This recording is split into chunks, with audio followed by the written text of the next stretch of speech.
सबका साथ सबका विकास, सबको जोड़ करके चलने से कैसे परिणाम आते हैं हमने करके दिखाया, करके दिखाया। नमस्कार, आप देख रहे हैं सीधी बात। मैं हूं राहुल कमल।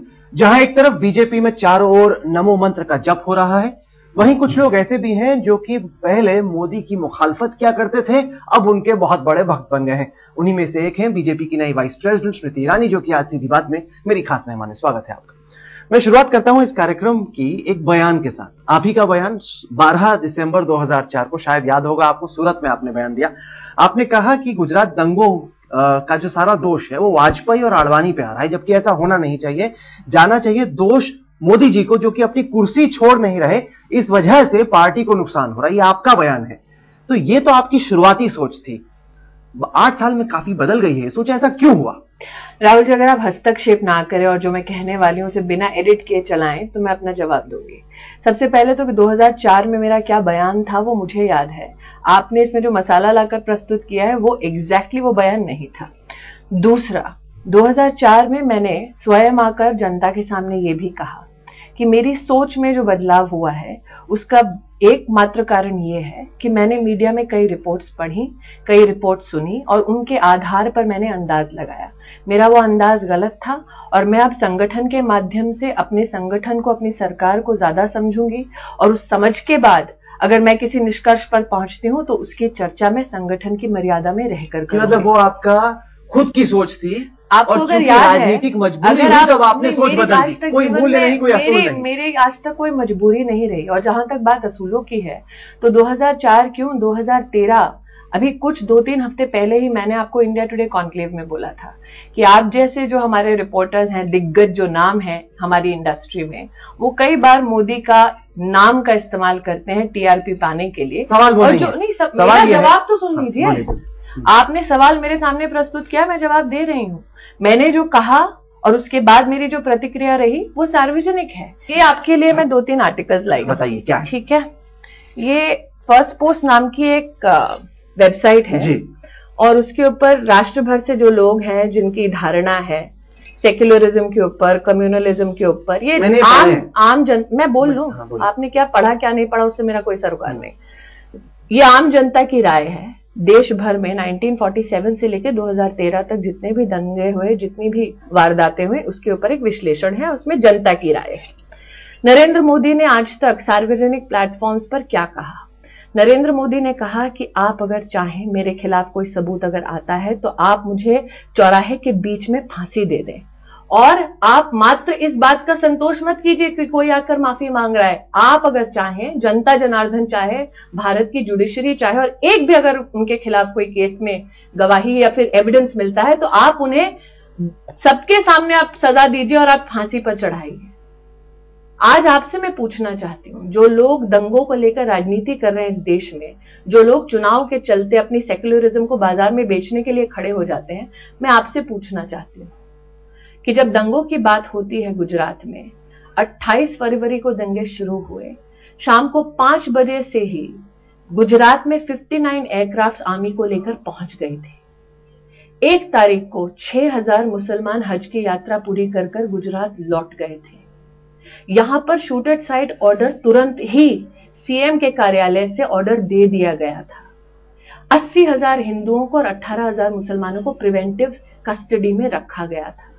रिहैबिलिटेशन पैकेज को चलाने के लिए, मैं बोलने दीजिए राहुल जी, रिहैबिलिटेशन पैकेज को चलाने के लिए एक आईएएस ऑफिसर है जिसका आज मुझे मजबूरन नाम लेना पड़ रहा है। बुखारी साहब के नेतृत्व में रिहैबिलिटेशन पैकेज जब निर्धारित हुआ तो उसमें इमाम जो है जामा मस्जिद के और लीडर ऑफ ऑपोजिशन जो कांग्रेस के नेता हैं, उनकी सहमति से रिहैबिलिटेशन पैकेज तैयार हुआ और उसको सभी को पहुंचाया गया। इंडिया टुडे, आप इंडिया टुडे ग्रुप के हैं ना पत्रकार, इंडिया टुडे ग्रुप के जो जितने भी वहां पर पब्लिकेशंस हैं, उनमें से एक पब्लिकेशन में साफ लिखा है कि बार बार गुजरात सरकार पर या फिर कुछ लोगों पर यह आरोप मढ़ा गया कि जो कार सेवक जले थे उनकी बॉडी की नुमाइश की गई, इसलिए दंगे भड़के।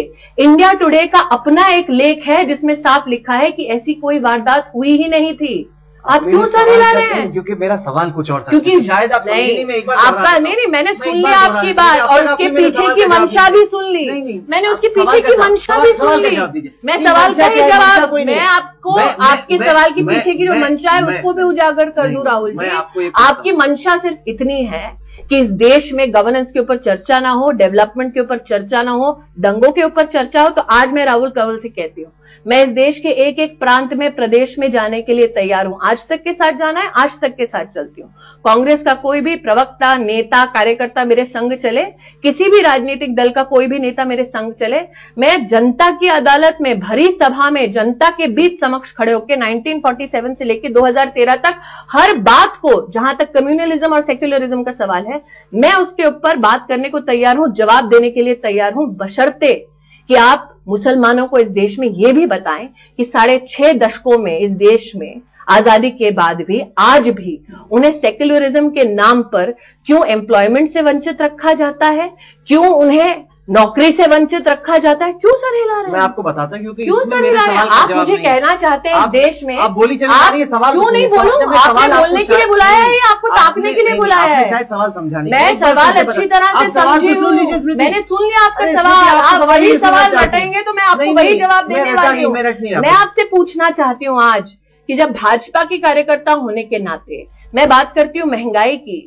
तो वो महंगाई क्या मुसलमानों और हिंदुओं को दोनों को परेशान नहीं करती? जब मैं भ्रष्टाचार की बात करती हूँ तो क्या वो हर नागरिक के लिए एक विषय नहीं होता? फर्ज कीजिए कोई एक फिल्म का प्रोड्यूसर है या कोई चैनल का एडिटर है, चैनल में कोई गलत खबर चल रहा है, हो सकता है कि संपादक को उस खबर के बारे में मालूम हो, ना मालूम हो, शायद ना ही मालूम हो, लेकिन फिर भी राजधर्म कुछ होता है, नैतिक जिम्मेदारी कुछ होती है। मेरा सवाल बहुत सरल है और ये कि ऐसे में जब नरेंद्र मोदी नए वोटरों को लुभाने की कोशिश कर रहे हैं अपनी तरफ, क्या ये बेहतर नहीं होगा कि वो एक बार कहें कि जो हुआ वो गलत था? इससे उन लोगों का भी विश्वास बनेगा जो उनके काम को देखते हैं, काम को पसंद करते हैं। क्योंकि आपको पुराने क्लिप्स और अखबार की सुर्खियां को याद करने का बड़ा शौक है।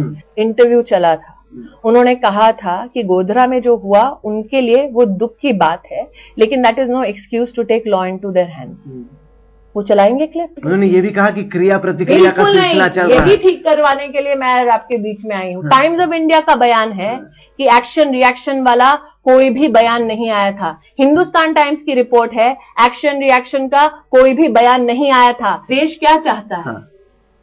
अकाउंटेबिलिटी। नरेंद्र मोदी ने क्या कहा कि मेरे खिलाफ अगर एक भी तथ्य हो तो मुझे फांसी पर चढ़ा दो। क्या ये गलत है? लेकिन सच यह है कि भारत के किसी भी कोर्ट में उनके खिलाफ कोई भी केस दर्ज नहीं है। सच यह है कि नरेंद्र मोदी इस देश के इतिहास में पहले मुख्यमंत्री हैं जो स्वयं एसआईटी के पास जाकर तथ्यों पर अपना बयान दे चुके हैं, जिनको क्रॉस एग्जामिन किया गया है। आप मुझे भारत में, आजाद भारत में एक ऐसा मुख्यमंत्री दिखा दीजिए जिनके बारे में इस प्रकार की क्रॉस एग्जामिनेशन हो, जो 10-11 साल से इस प्रकार की अग्नि परीक्षा से गुजर रहे हो, जिन्होंने सार्वजनिक ये कहा हो कि अगर मेरा दोष है तो मात्र शब्दों से आप अपने आप को यकीन मत दिलवाइए, मुझे मौत दीजिए, मुझे फांसी पर लटका दीजिए। आप मुझे कहना चाहते हैं कि इस बात का हम अनादर करें, इसका कोई अपनी विशेषता नहीं है? आपको दंगों में इतनी रुचि है? दंगों में मेरी कोई रुचि नहीं। बिल्कुल है, आपने अपना कार्यक्रम की शुरुआत ही उससे की है, क्योंकि वो आपका पुराना बयान था। आप एडिटर है ना हेडलाइंस टुडे के। आप मुझे ये बताइए कि असम के हिंसा में, कोकराझार और धुबरी में 3,60,000 हिंदुस्तानी कैंप में रहे। हेडलाइंस टुडे ने आज तक ने उनके ऊपर निरंतर कार्यक्रम क्यों नहीं चलाया? हमने वहां पे हमने अपने रिपोर्टर्स भेजे, हमारे एडिटर्स वहां पे गए, ग्राउंड रिपोर्ट हमने चलाई। आपने देखी ना देखी? आपने देखी ना देखी? हमने खूब सारी ग्राउंड रिपोर्ट चलाई। आपने कितनी बार असम के मुख्यमंत्री के ऊपर नरसंहार करने का आरोप? हमने असम के मुख्यमंत्री को शोज पे लाइव बुलाया, जिससे सवाल आपसे पूछे गए वही सवाल उनसे भी पूछे गए। आप मुझे ये बताइए, भारत के प्रधानमंत्री असम से राज्यसभा में प्रतिनिधित्व करते हैं कि नहीं? करते हैं। आपने कितनी बार भारत के प्रधानमंत्री को कटघरे में खड़ा किया है कि क्यों असम में 3,60,000 हिंदुस्तानी कैंप में रहे? आपने कितनी बार भारत के प्रधानमंत्री से पूछा है कि क्यों बांग्लादेशी घुसपैठी आकर हिंदुस्तानियों के घरों को जला रहे हैं? ये निरंतर प्रयास आपका कितने महीनों का रहा है राहुल जी? हमने वहां पे रिपोर्टर्स भेजे, हमने असम के मुख्यमंत्री से भी बात की। जहां एक तरफ नरेंद्र मोदी देश भर में प्रचार कर रहे हैं, वहीं आप ही की पार्टी में स्मृति कई ऐसे नेता हैं जो लगातार कहते रहते हैं कि वो किसी और को पसंद करते हैं। विजय गोयल ने हाल में बयान दिया, उन्होंने कहा कि आडवाणी जी के ही नेतृत्व में अगली सरकार बनेगी। कब तक ये असमंजस की स्थिति बनी रहेगी मोदी को लेकर? कोई असमंजस नहीं है बीजेपी में। हमारे राष्ट्रीय अध्यक्ष ने कहा है कि हमारे प्रधानमंत्री के कैंडिडेट कौन होंगे वो हमारी पार्लियामेंट्री बोर्ड तय करेगी। आपको नहीं लगता कि जिस तरीके से मोदी जी प्रचार कर रहे हैं जगह जगह घूमते हुए, उन्होंने ये फैसला खुद ही ले लिया है कि वही हैं पीएम कैंडिडेट, अब इतना उनके नाम पर माहौल बन गया है कि बीजेपी और आरएसएस के है ही नहीं बस में कि वो कुछ तय करे, फैसला हो चुका है एक तरीके से। राहुल जी, आपने इंडिया टुडे कॉन्क्लेव में उन्हें प्रचार करने के लिए बुलाया था? नहीं, हमने तो उन्हें अपनी स्पीच देने के लिए बुलाया था, सवाल जवाब के लिए बुलाया था क्योंकि वो लोकप्रिय है। नहीं, मैं आपकी पार्टी से सवाल बोलने तो दीजिए। हाँ जी, बताइए। मैंने आपसे एक सवाल किया, मेरा जवाब तो सुन लीजिए। आपकी तरह अगर एसआरसीसी कॉलेज के कुछ छात्रों को लगा कि उनको उनके साथ संवाद करना है तो उन्होंने आमंत्रित किया उन्होंने जाकर वहां बात की, पूरे राष्ट्र की मीडिया ने उसे कवर किया। फिर कलकत्ता में अगर चेंबर ऑफ कॉमर्स ने उन्हें आमंत्रित किया तो उन्होंने वहां जाकर बात की।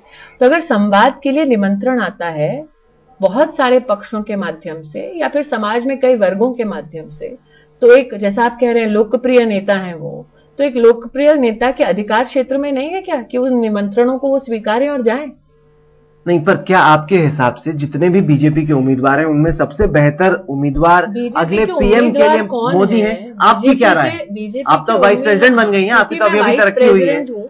इसलिए मैं ये भी समझती हूँ कि जो अधिकार मेरी पार्टी के पार्लियामेंट्री बोर्ड का है उसकी मैं अवहेलना नहीं कर सकती, क्योंकि तो बीजेपी के प्राइम मिनिस्टर के कौन दावेदार हैं, ये निर्णय भी कौन नाम है जिनमें से किसी एक को चुना जाएगा, वो निर्णय भी पार्लियामेंट्री बोर्ड का है। क्योंकि आपके ही सहयोगी दल अब लगातार आपसे कह रहे हैं कि आप बताइए कि आपका पीएम कौन है। जेडीयू ने कहा, ये जेडीयू के तमाम नेताओं ने बातचीत की, उनके नेता ने क्या कहा, वो चाहते हैं कि आप बताइए कि आपका पीएम कौन है। वो उनका अंदरूनी जो भी विषय है या उनका अंदरूनी जो भी मंथन है, उसे बीजेपी के किसी कार्यकर्ता को कोई सरोकार हो नहीं सकता। मेरा सरोकार मेरी पार्लियामेंट्री बोर्ड क्या तय करती है उससे है, और मेरी पार्लियामेंट्री बोर्ड ने अभी कोई निर्णय लिया नहीं। निर्णय लेंगे, कब लेंगे फैसला? पहले वो आप राष्ट्रीय अध्यक्ष जी से पूछिए। अच्छा, शिवसेना तो कहती है कि सुषमा स्वराज बेहतर है, उन्होंने कहा कि बाला साहेब ठाकरे मान के होने के नाते मैं अपने आप को गौरवान्वित पाती हूँ जब मेरी पार्टी के कई नेताओं के बारे में चर्चा होती है, उनकी सराहना होती है, लेकिन एक कार्यकर्ता के नाते मैं ये भी जानती हूँ कि हमारी पार्टी में जो पार्लियामेंट्री बोर्ड है वही निर्णय लेगी कि हमारा प्रतिनिधि कौन है। शिवसेना की क्या चॉइस है, एनडीए में जेडीयू की क्या चॉइस है, उस पर चर्चा करना मेरे अधिकार क्षेत्र में नहीं है। मैं एनडीएम की बात कर सकती हूँ, एनडीए की बात नहीं कर सकती। आपने देखा होगा जिस तरीके से जब नरेंद्र मोदी ने बयान दिया अपना, तो कांग्रेस के कुछ लोगों ने, जब उन्होंने कोलकाता में बयान दिया, जब उन्होंने फिक्की में बयान दिया, तब कांग्रेस के नेताओं ने सोशल मीडिया पे, जब उन्होंने अपनी स्पीच दी, तब कांग्रेस के नेताओं ने सोशल मीडिया में एक मुहिम छेड़ दी कि फेंकू फेंकू।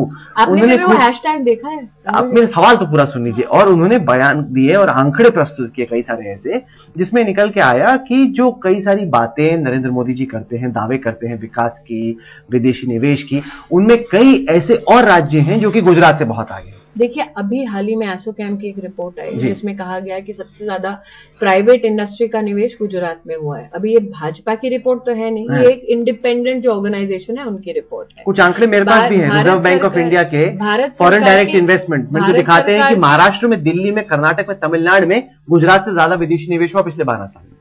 भारत सरकार ने कई मुद्दों पर नरेंद्र भाई के नेतृत्व में चल रही गुजरात की सरकार को पुरस्कृत किया है। अब आप मुझसे ये कहना चाहते हैं कि भारत सरकार आपके सामने जो भी आंकड़े प्रस्तुत करे, जब वो पुरस्कार वितरण समारोह में जाते हैं तो वो जानबूझकर गुजरात को काम ना करने के लिए आरबीआई के आंकड़े दे रहा हूँ, काम ना कर। आंकड़े तो मैं भी आपको दे सकती हूँ राहुल जी, आंकड़ा ही खेलना है तो मेरे पास कई आंकड़े हैं। ये जो लगातार तुलना हो रही है राहुल बनाम मोदी की, आप उसको कैसे देखते हैं? एक तरफ एक बहुत ही एक्सपीरियंस नेता है जिन्होंने डेवलपमेंट के जितने भी वायदे थे उन पर अपनी पूरी ताकत लगाकर काम किया है, जनता को रिजल्ट दिया, इसलिए जनता ने एक बार फिर उन्हें सेवा का मौका दिया है। दूसरी तरफ एक ऐसे व्यक्ति हैं जो अभी भी अपने शब्दों को, अपने ख्यालों को तलाश रहे हैं। तो यहाँ पे कंपैरिजन कैसा है?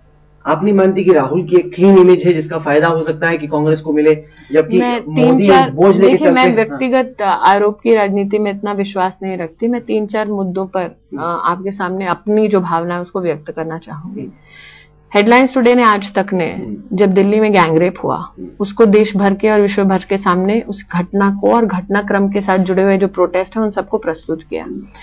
देश के नेताओं से एक अपेक्षा थी कि जब बात होती है संविधान के तहत एक नया सख्त कानून लाने की, तो हमने विपक्ष में रहते हुए एक निवेदन किया कि आप चाहें तो आप ये लेजिस्लेशन जल्दी लाएं, स्पेशल सत्र बुलाएं। हमारे उस निवेदन को स्वीकार नहीं किया गया। फिर हमने निवेदन किया कि एक सर्वसम्मति से एक बिल तुरंत पारित हो ताकि देश को आश्वस्त किया जाए कि कानून कड़ा हम बना रहे हैं। मैं आपसे पूछना चाहती हूँ कि जब ये एंटी रेप लॉ डिस्कस हो रहा था भारत की संसद में, तब राहुल गांधी थे क्या लोकसभा में? जब पास हुआ तब तो नहीं थे। नहीं, जब डिबेट हुआ तब भी वो उसमें शामिल नहीं हुए।